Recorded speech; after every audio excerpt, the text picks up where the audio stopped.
రోజు ఎపిసోడ్‌లో ఇందిరాదేవి గారు మాత్రం రుద్రాణిని, దానిలక్ష్మిని ఒక ఆట ఆడుకుంటారు. ఒక రేంజ్‌లో గడ్డి పెడతారు. ఇక రుద్రాణిని ఒక్కొక్క మాట అంటూ ఉంటే నోట్లోంచి మాట మెదపదు.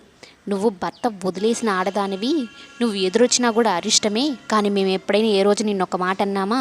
కానీ ఎందుకు కావ్య కుటుంబం మీద అంత పగ పెంచుకున్నావు? వాళ్ళు అన్నన్ని మాటలు మాట్లాడుతున్నావంటూ ఉంటుంది.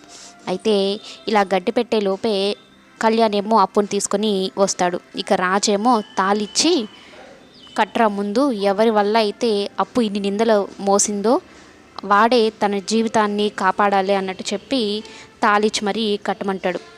దానిలక్ష్మి అడ్డుకున్నా కూడా వినడనమాట. అసలు అనామిక ఏం చేసిందో కూడా చెప్పేస్తాడు కళ్యాణ్. ఇక అప్పు మెడలో ఏమో తాళి కట్టేస్తాడు. కావ్య ఏమో కళ్యాణ్ తిడుతూ ఉంటుంది. మిమ్మల్ని అడిగాను కదా, నేను చెప్పొచ్చు కదా మీ మనసులో ఏముందో, కానీ ఆ రోజు చెప్పలేదు. ఇప్పుడు ఎవరిని మోసం చేసినట్టు, నా చెల్లిని మోసం చేసినట్టు, నన్ను మోసం చేసినట్టు, ఎవరిని మోసం చేసినట్టు అన్నట్టు మాట్లాడుతూ ఉంటుంది.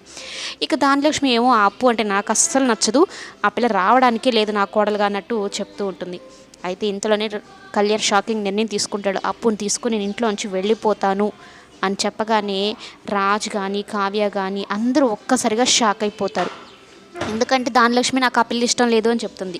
కావ్య ఏమో ఎందుకు ఇలా చేసావు అని కళ్యాణి నిలదీస్తూ ఉంటుంది. రాజేమో వాళ్ళిద్దరిని సమర్థిస్తూ పెళ్లి కూడా చేసేసాడు. కనకం వాళ్ళు ఇప్పుడు నింద మేమే దగ్గరుండి చేపించాము, ఇదంతా ఒక ప్లాన్ అన్నట్టు అనుకుంటారేమో అని కనకం వాళ్ళు భయపడుతూ ఉంటారు. మొత్తానికైతే అప్పు కళ్యాణ్ విషయంలో మంచి ఎండింగే వచ్చింది. హ్యాపీగా పెళ్ళైపోయింది.